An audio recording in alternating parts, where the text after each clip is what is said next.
नमस्कार, आर्या न्यूज देख रहे हैं आप और मैं आपके साथ अलका सिंह। बुलेटिन में आपका बहुत बहुत स्वागत है। रुक करते हैं खबरों का। मुंबई में वेब सीरीज आर्या के सीजन 3 के ट्रेलर लॉन्च के मौके पर सुष्मिता सेन मौजूद रहीं। इस दौरान अभिनेत्री सुष्मिता सेन ने कहा कि आप आर्या में जो देखते हैं वो इसलिए है क्योंकि सभी औरत में आर्या है, इसलिए जिस शेरनी के नाम से आर्या को जाना जाता है वो हर महिला के अंदर होती है, इसलिए ये किरदार निभाना मेरे लिए एक बड़ा विशेषाधिकार है। What you see in Arya is because I am every woman. For me, as Arya, there is every single opportunity to celebrate life, to celebrate loss, to live through pain and to rise stronger. So that Sherni, that she's come to be known as Arya.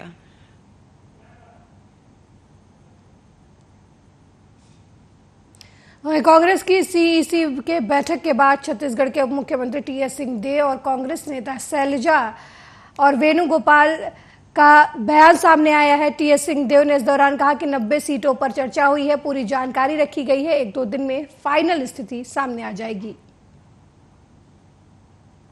Discussion रहा, कोई ऐसा seat हो ही नहीं सकता जिसमें discussion ना हो, पूरी जानकारी रखी गई है और जैसा शैलजा मैम ने बताया आपको 1-2 दिन के अंदर फाइनल स्थिति सामने आ जाएगी। तो ये क्या क्लियर नवरात्र नहीं होगा या फिर ये बात आज तो नहीं हुई, तो मेरे मन में अभी भी वो बात है कि शायद हो सकता है कि इसको देखें। टाइम बहुत कम है, 7 तारीख को जो चुनाव है पहले फेज का, तो वो 20 सीट पे प्रेशर है जल्दी करने का। आज कुछ ऐसी सीटें हैं जिससे कोई मतलब किसी सहमति है पूरी तरह से कोई दिक्कत 90 में राय चल रही है, 90 में कॉमन राय, पैनल है तो भी, सिंगल है तो भी, 2 नाम है तो भी सर। लेकिन एक उसमें 90 पे हम नहीं कर पा रहे थे, तो फिर से बैठेंगे और फिर करेंगे। और जो फर्स्ट फेज है उसका 1-2 दिन में हम फैसला करके निकाल देंगे। बाय एंड तकरीबन आम सहमति से सब कुछ हो रहा है। कहीं किसी सीट पर कोई विवाद नहीं है, सब आपस में हो रहा है। 1-2 जगह जैसे है कि थोड़ा और इनपुट लेना है हमने, तो वो लेकर हम जल्दी ही 1-2 दिन में और क्लियर कर देंगे। मैम, तो पहले चरण की सीटों का ही बस क्लियर हुआ है? नहीं, पहले चरण का तो हमने एकदम निकालना ही है ना, क्योंकि समय की बात है, तो उसमें 1-2 जगह और इनपुट लेकर हम 1-2 दिन में निकाल देंगे। दूसरों में भी बाय एंड लार्ज हमारा हो रहा है और जल्दी वो भी सारा हो जाएगा। कितनी सीटें फाइनल हो चुकी हैं? ये तो काउंटिंग कर रहे हैं वो ऑफिस वाले, हमने नहीं किया काउंट, हमने नहीं किया। हाँ जी, कितने विधायकों की टिकट करते हैं? अभी जब फाइनल सारा है नहीं तो काट किसकी दी अभी कहाँ। दोबारा छत्तीसगढ़ की सीईसी होगी मैम? छत्तीसगढ़ में दोबारा सीईसी होगी? पार्टी का सिस्टम है, पार्टी का सिस्टम है। सर हम पूरा क्लियर कर दिया। छत्तीसगढ़ डिस्कशन कंटिन्यू करेंगे। अभी और सीईसी होगी सर? नहीं, कल सीईसी है, कल मध्य प्रदेश वाला सीईसी है, तेलंगाना वाला सीईसी है, छत्तीसगढ़ हम continue Chhattisgarh wait we will release the seat.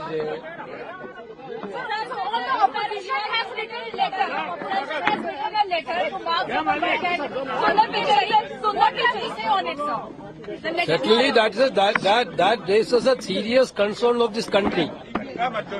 Because what Washington Post has written is at least a shocking thing for country. Therefore, we want to be caution the Facebook and this Twitter and other these things. Because the entire social media here misusing by the national government. That is what the Washington Post report. They are misusing his post, dividing the country. 90 पे discussion रहा, कोई ऐसा seat. वहीं मध्य प्रदेश के मुख्यमंत्री शिवराज सिंह चौहान ने कांग्रेस पर जमकर हमला किया। उन्होंने कहा कि कांग्रेस ने मोहब्बत नहीं, झूठ की दुकान खोली है। जनता झूठ में आने वाली नहीं है। 1.25 साल मध्य प्रदेश को बदहाल करने वाली, भ्रष्टाचार के नए रिकॉर्ड बनाने वाली और प्रदेश को लूटने वाली कांग्रेस सरकार से कभी वापस सरकार में नहीं आएगी। जनता ब्रह्म ले आने वाली कांग्रेस ने मोहब्बत की नहीं, झूठ की दुकान खोली है, झूठ की, और झूठ परोस रहे हैं। बेशर्मी के साथ परोस रहे हैं। जनता इस झूठ में नहीं आने वाली। 1.25 साल की सरकार में मध्य प्रदेश को बदहाल करने वाली, भ्रष्टाचार के नए रिकॉर्ड बनाने वाली और प्रदेश को लूटने वाली सरकार प्रियंका जी कभी वापस नहीं आएगी। जनता ब्रह्म में आने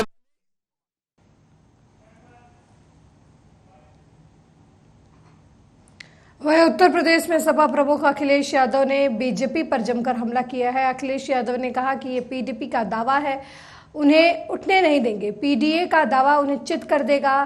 कन्नौज लोकसभा के लोगों ने महसूस किया है कि जो विकास हुआ है वो सपा के समय में हुआ था। इनका विकास तो बातों में है, ये बहुत बड़े छोड़ू लोग हैं। संरक्षण नहीं कर पा रहे हैं। ये पीडीए का दाव उन्हें उठने नहीं देगा। पीडीए का दाव उन्हें चित कर देगा। पीडीए का दाव ऐसा दाव है जो चरखा लगा करके समझ में नहीं आ रहा कि किस दिशा में जाए। भैया क्या तैयारी है?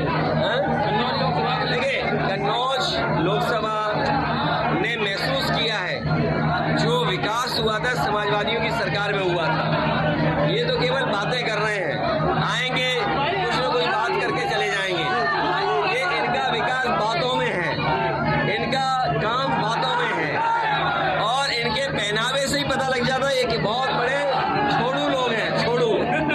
2024 में कन्नौज को चुनाव लड़ेंगे। अरे कन्नौज जीतेंगे ऐतिहासिक वोटों से।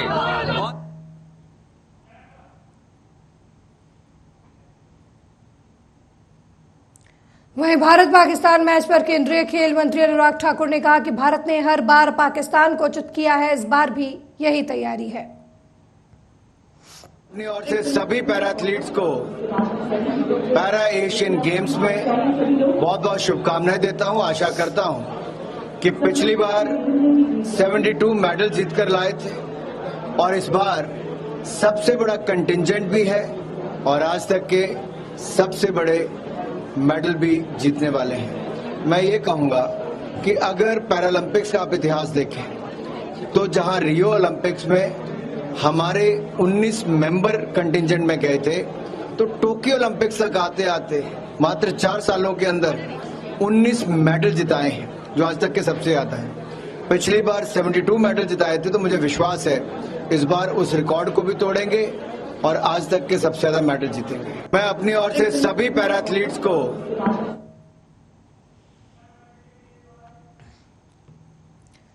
वहीं बिहार के उप मुख्यमंत्री तेजस्वी यादव ने जातिगत जनगणना को लेकर बीजेपी पर जमकर हमला किया है। उन्होंने कहा कि भारत के संविधान के अनुसार जाति आधारित जनगणना केवल केंद्र सरकार द्वारा की जा सकती है। हमने बिहार में जो किया वो जाति आधारित सर्वेक्षण था। इंडिया गठबंधन लगातार जाति आधारित जनगणना करवाने की मांग कर रहा है। भाजपा जाति आधारित जनगणना से डरती है। हम जातिगत जनगणना के पूर्ण समर्थन में हैं। Alliance has already decided. We had 3 meetings. First one was in Patna, second was in Bangalore, third one is in Mumbai. And after that, we made the coordination committee as well. And when we had decided that we were going to raise up this issue. And what we want, like it should happen in all over the country. The caste census can be only done by the central government as per the Constitution of India. And in Bihar what we did, it was a caste-based survey. So I personally, and even in my alliance, that new alliance with what we had formed, the India Alliance, had already been demanding continuously. And all the several leaders, like big leaders, like even Rahul Gandhi ji, and even that party was also the part of the India Alliance. They have been also raising this issue. That even actually everyone, that caste census should happen. But are you aware, as per the team, like after every 10 years there is a census which happens in the country, and still it is due. The due date was into 21, today is 23. So that is not happening. So I guess that BJP, they are really afraid of getting the caste census done. So still, whether inside the parliament, inside the house, assembly house, or outside on the road, we are in full support of caste census. The Alliance has already वहीं गुरुवार को मंडलायुक्त आगरा ऋतु महेश्वरी ने 2 दिवसीय दौरे पर मैनपुरी पहुंची, जहां जिला अस्पताल पहुंचकर बारीकियों से जिला अस्पताल की व्यवस्थाओं का जायजा लिया। वहीं इनकी ओर से 100 शैय्या महिला अस्पताल का निरीक्षण किया गया। अस्पताल में मिलने वाली कमियों को लेकर जानकारी दी, साथ ही उन्होंने उन कमियों को सुधारने के निर्देश भी दिए। यहाँ आज अभी जिला पुरुष और महिला चिकित्सालय इंस्पेक्शन किया गया है और वार्ड्स और पेशेंट्स की जो सुविधाएं पेशेंट्स को मिल रही हैं, दवाइयों की उपलब्धता और टेस्ट की उपलब्धता, ये सब चेक किया गया है। तो सामान्यतः ठीक है। 2-3 जो मुख्य बिंदु और जो गैप्स निकल के आ रहे हैं, वो एक तो जो डिलीवरीज के बाद जो पेशेंट्स को पेमेंट जाना होता है, उसमें कुछ गैप दिख रहा है। कुछ लोगों का अकाउंट नंबर जो उपलब्ध नहीं करा रहे हैं, उसके अलावा भी लोगों को उनके पैसा पहुंचने की जानकारी भी अभाव दिख रहा है। कुछ लोगों का वेरिफिकेशन में पाया गया कि अभी उनके हिसाब से पैसा नहीं पहुंचा। तो एक वो है। दूसरा जो ANMs को भी भुगतान होता है, उसमें भी 1-2 इशू संज्ञान में आए हैं। उसमें भी एक जगह की शिकायत आई है, उसको चेक कराया जाएगा। अगर वो सही पाई जाती है तो उस पर कार्रवाई होगी। बाकी जो टेस्टिंग सेंटर्स हैं, वो मशीन सब जगह उपलब्ध हैं, संचालित हैं, लेकिन अभी उसको और बढ़ाने की ज़रूरत है, क्योंकि इंफ्रा होने के बाद हम उसको पूरी तरह से यूज़ करें। एक्सरे है, चाहे अल्ट्रासाउंड है या टेस्ट है, वो एक ध्यान देने की ज़रूरत है। बाकी सब चीज़ें नॉर्मल हैं।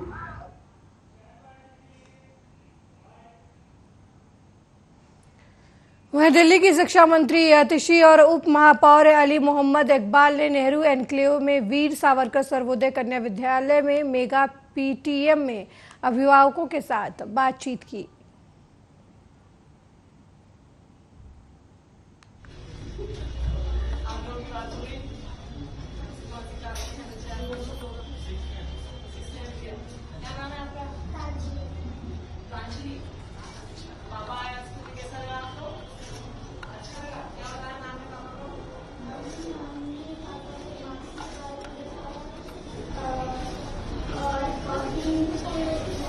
आगे जाओ।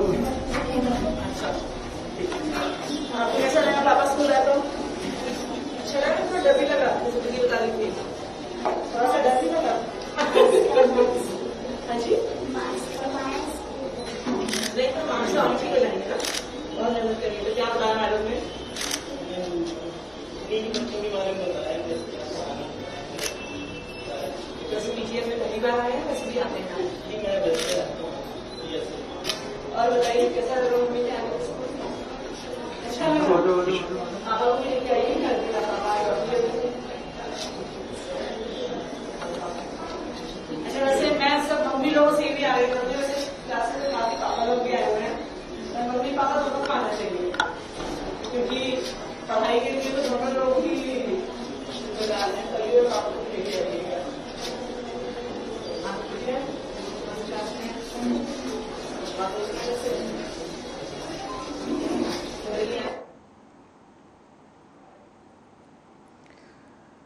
वह उत्तर प्रदेश के हमीरपुर जिले में बेतवा नदी के किनारे संचालित मोरंग खदानों में NGT के आदेशों का खुला उल्लंघन हो रहा है।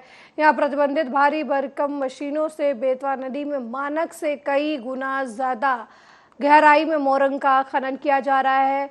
नदी की जलधारा भी अब टूटने लगी है। इतना ही नहीं, मोरंग खदानों से निर्धारित क्षमता से कई गुना मोरंग ट्रकों और डंपरों में लोड किए जा रहे हैं। इससे सड़कें भी खराब हो रही हैं। मोरंग के अवैध खनन और परिवहन के खेल में माफियाओं के गुर्गे भी शामिल हैं, जो खदानों से मोरंग के ओवरलोड ट्रक डंपरों को पड़ोसी जिलों तक पास कराते हैं। एक तरफ तो उत्तर प्रदेश की योगी सरकार खनन माफियाओं पर नकेल कसने में कतई परहेज नहीं कर रही है, लेकिन वहीं दूसरी तरफ उत्तर प्रदेश के हमीरपुर में किस तरीके से यहाँ के जो खनन माफिया हैं वो किस तरीके से मुख्यमंत्री योगी आदित्यनाथ और यहाँ के जो जिलाधिकारी के नियम हैं और NGT के जो नियम हैं उनको किस तरीके से ताक में रख करके खनन माफिया किस तरीके से NGT की नियम की धज्जियां उड़ा रहे हैं। साफ तौर से मैं आपको दिखाना चाहूँगा, कैमरा पर्सन से कहूँगा कि दिखाएं किस तरीके से ये भेड़ी खंड संख्या 23/19 है, जहां पर यहाँ के जो खनन माफिया हैं वो किस तरीके से एनजीटी के नियमों को ताक में रखकर बेतवा नदी का किस तरीके से सीना चीर रहे हैं। साफ तौर से आप देख सकते हैं कि यहाँ पे भारी भरकम पोकलैंड मशीनें किस तरीके से बेतवा नदी का सीना चीर रही हैं। वहीं दूसरी तरफ अब देखने वाली बात होगी कि हमीरपुर के जिला अधिकारी इस पूरे मामले को लेकर क्या कुछ कार्रवाई करते हैं। सत्यम सिंह, आर्या न्यूज। एक तरफ तो वहीं मुरादाबाद में 14 साल बाद जीआरपी पुलिस ने 50,000 के इनामी बदमाश को गिरफ्तार किया है। गिरफ्तार बदमाश 2004 से 4 मुकदमों में वांछित चल रहा था और 2004 के मुकदमे में मोहम्मद मोहसिन खान को आजीवन कारावास की सजा भी हुई थी, जो 1 जून 2009 को उत्तराखंड के हल्द्वानी कोर्ट में पेशी के दौरान काठ गोदाम ट्रेन से रामगंगा नदी पुल से फरार हो गया था। आरोपी मोहम्मद मोहसिन खान को जीआरपी पुलिस ने शाहजहांपुर के पुआमा से गिरफ्तार किया है। ये मोहम्मद मोहसिन खान हैं, सन ऑफ हबीब खान, निवासी इमली वाली जरायत के पास, मोहल्ला फतेहुल्लागंज, थाना ठाकुरद्वारा, मुरादाबाद। ये 2004 के मुकदमे में इनको आजीवन कारावास हुआ था और हल्द्वानी कोर्ट में इनकी पेशी थी, वहाँ पर ये गए हुए थे। 1/6/2009 को वापस आते समय काठ गोदाम ट्रेन से रामगंगा नदी पुल के पास ये उतर करके फरार हो गए थे। तभी से लगातार ये फरार थे। इनको 2009 में मफरूर घोषित किया गया। उसके बाद में इनकी गिरफ्तारी के लिए लगातार प्रयास किए जा रहे थे। आज इनको शाहजहांपुर के पुआमा से गिरफ्तार किया गया है, जहां पर ये छद्म नाम से रह रहे थे।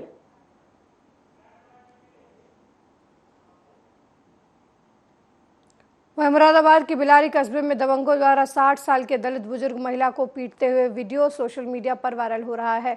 बिलारी कोतवाली क्षेत्र के रहने वाली चंपा देवी बिलारी बाजार को सामान खरीदने गई थी। इस दौरान एक दुकान संचालक से किसी बात को लेकर कहासुनी हो जाती है। वो खुद को बचाते हुए दुकान से बाहर आ जाती हैं। इस दौरान दोनों दुकानदारों ने उनके साथ मारपीट की, जाति सूचक शब्दों का इस्तेमाल किया, भद्दी भद्दी गालियां दी।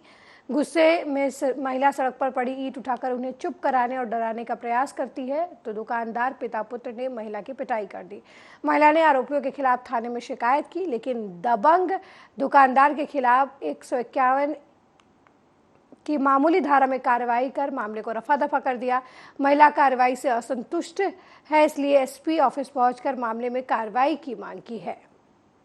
मैंने गाई साड़ियों की 2 साड़ी मेरे पास, 2 साड़ियों में से एक फॉल मिली तो बताई, बोला एक साड़ी की फॉल है, एक साड़ी की और खिंगा से ले आओ। तो मैं बराबर में दुकानी मैंने उससे ले ली। मैंने भैया एक साड़ी की फॉल अब तुम दे दे। बोला एक बार दिखा कर मैं दोबारा नहीं दिखाऊंगा। तो इतने में बोला कि अब तू चली जाए यहाँ से। मैं उतर आई दुकान पे से नीचे उतर आई भैया। तो मैंने कहा अच्छा तो मुझे गाड़ी क्यों बक रहा है, मैंने ऐसे कह दी गाड़ी क्यों बक रहा है। इतने में बोला बताऊं मैं आके। इतने में आके दोनों बाप बेटा भिड़ गए मुँह पे और भिड़ने के बाद मैंने ईंट भी दिखाई, उनने धमकी ना खाई। कुछ सामान लेने गई थी, सामान को लेके कुछ कहा दुकानदार से साड़ी की फॉल लेने। उस फॉल की वजह से उन लोगों ने इतनी दृढ़ता से मेरी मम्मी को मारा है, बड़ी बुरी तरीके से मारा है, जो कि मैंने सोशल मीडिया पे वीडियो भी डाला है। सर जो भी लोग उस वीडियो को देख रहे हैं या देख चुके हैं वो ही बताएं कि ये सही है या गलत है। वो उन्होंने मारा था कि बिल्कुल हदें पार कर दी। सर करीब 60 साल है मेरी मम्मी की उम्र। सर हम एससी में आते हैं, कोरी जाति के हैं सर हम, वो यादव जाति के लोग हैं सर। सर राजीव कुमार नाम है उसके पिताजी का और उसके बेटे का मनु नाम है सर। देखो नजर आ रहे हैं वो वीडियो इसी जगह का है जिस जगह पर हम इस समय मौजूद हैं। देखिए जिस तरीके से माता जी के परिवार वालों ने, माता जी ने जो आरोप लगाए हैं कि पुलिस की कार्रवाई से हम लोग संतुष्ट नहीं है। मामला तो ये था कि यहाँ कुछ सामान खरीदने माता जी आई थी और उसी दौरान उनका कहासुनी हो जाती है। लेकिन जो दुकानदार यहाँ होते हैं, जो संचालक इस दुकान के होते हैं, उनके द्वारा माता जी को बाहर रास्ते में आकर पीटा जाता है, जो वीडियो में दिखाई दे रहा है। उसके बाद उन्होंने पुलिस कंप्लेंट की जाती है और पुलिस कंप्लेंट के बाद भी उन लोगों पर कड़ी कार्रवाई नहीं की जाती।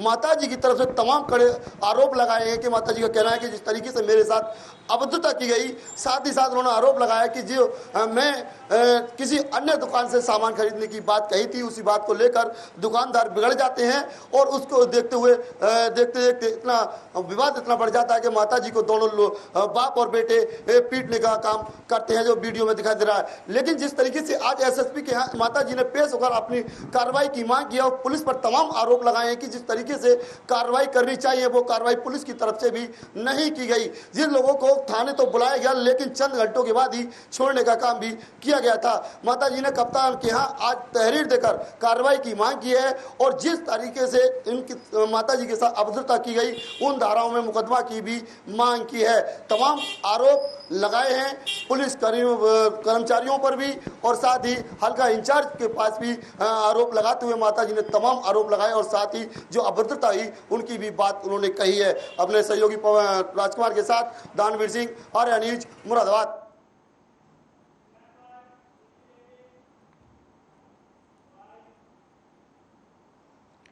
वहीं सलोन थाना क्षेत्र के कस्बे में 4 दुकानों पर हिंदुस्तानी यूनिलीवर के नकली उत्पाद बेचे जाने का मामला सामने आया है, जहां कंपनी की टीम ने पुलिस की मदद से लाखों रुपए के नकली माल बरामद किए हैं। कंपनी के मैनेजर दुकान मालिकों के विरुद्ध सलोन कोतवाली पुलिस में तहरीर सौंपी है। हिंदुस्तान यूनिलीवर कंपनी के अधिकृत मैनेजर अंसार खान ने मीडिया को बताया कि उन्होंने सलोन बाजार में हिंदुस्तान यूनिलीवर कंपनी के नकली उत्पाद बेचे जाने की जानकारी मिली थी।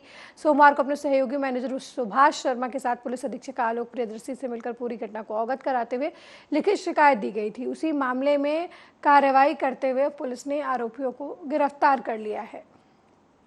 सूचना थी कि यहाँ सलोन में आपके यहाँ नकली कॉस्मेटिक सामान बेच रहे थे, कुछ दुकानदार हैं। कौन कौन सी कंपनी का? ये हिंदुस्तान यूनिलीवर के नाम से नकली कॉस्मेटिक सामान बेच रहे थे। 4 दुकानदार हैं जी। तो उनके यहाँ आज छापेमार कार्रवाई हुई तो नकली माल बरामद हुआ। कितना माल बरामद हुआ है?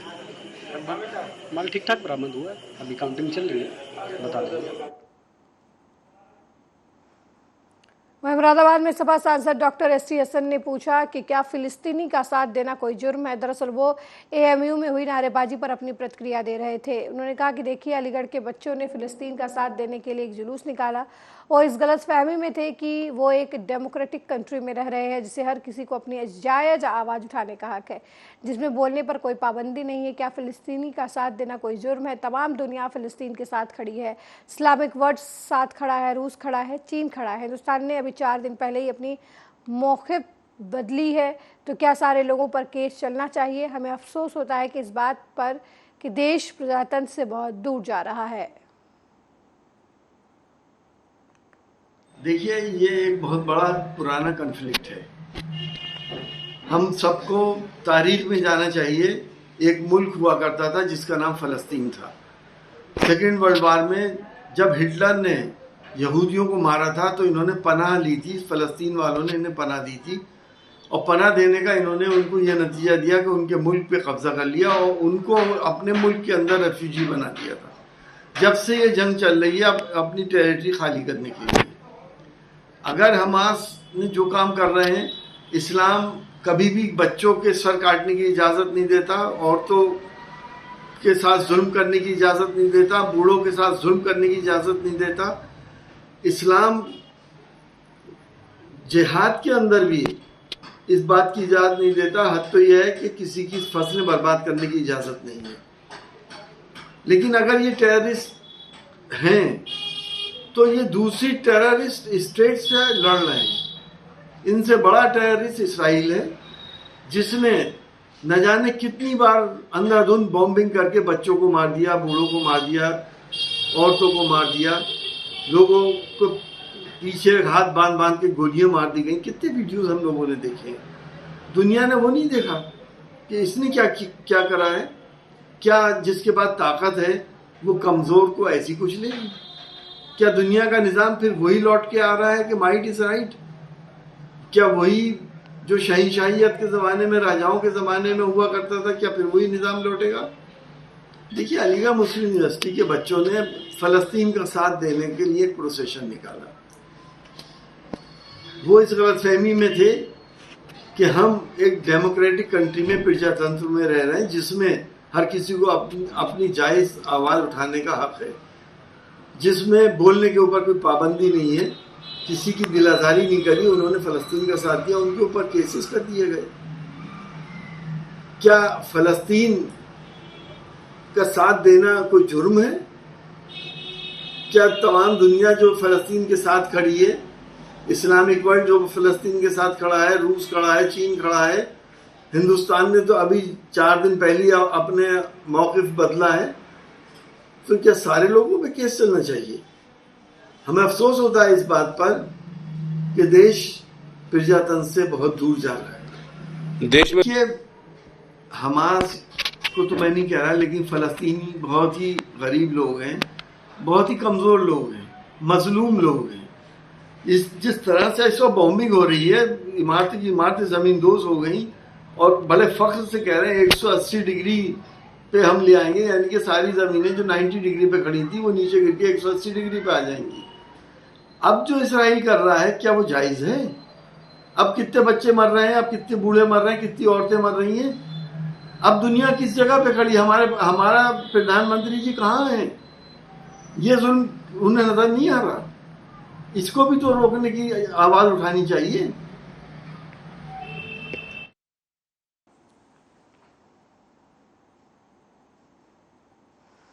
वहीं मुरादाबाद में थाना बिलारी के गांव रुस्तम नगर सहसपुर में विवाहिता ने फांसी लगा ली। घर वालों ने महिला को सीएचसी बिलारी में भर्ती कराया, जहां डॉक्टरों ने महिला को मृत घोषित कर दिया। वहीं विवाहिता के मायका पक्ष के लोगों ने ससुराल पक्ष के लोगों पर विवाहिता की हत्या का आरोप लगाया है। फिलहाल पुलिस ने इस मामले में महिला के पति, सास, ससुर को मौके से गिरफ्तार कर लिया है।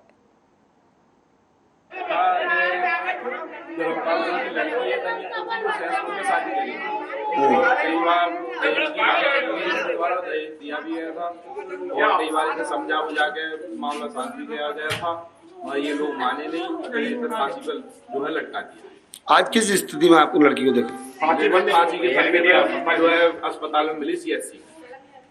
क्या आपने कोई तहरीर दी अब तक? तहरीर जो है हाँ अभी देने जा रहे हैं थाने।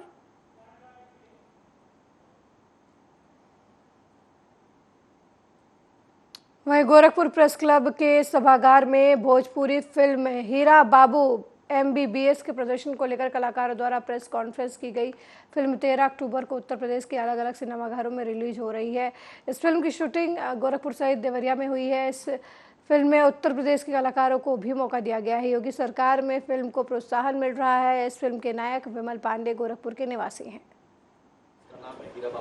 हाँ, ये फिल्म एक ऐसे कैरेक्टर की कहानी है। गांव का एक हीरा होता है, हिरवा होता है, जो गांव में बहुत मनचलन होता है, बदमाश होता है, लेकिन उसकी इच्छा होती है कि हम गांव में से शहर में जाएं, वहाँ जाकर कुछ अच्छा बन सकें। तो एक पूरा एक ड्रामा है, इसमें सस्पेंस है और कॉमेडी है।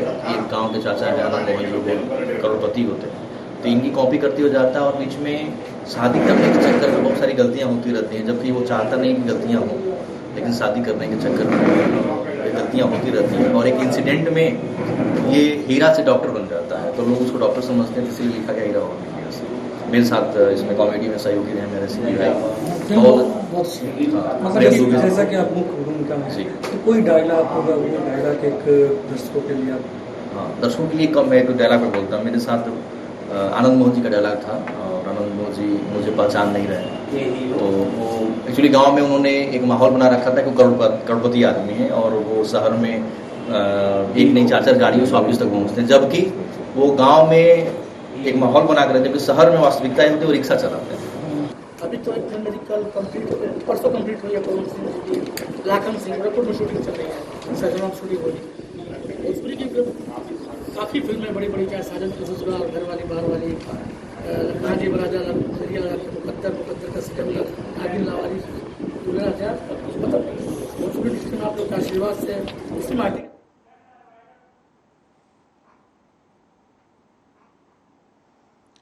मेरे साथ इस बुलेटिन में फिलहाल इतना ही। देश दुनिया की तमाम खबरों को देखने के लिए देखते रहिए आर्या न्यूज़। नमस्कार।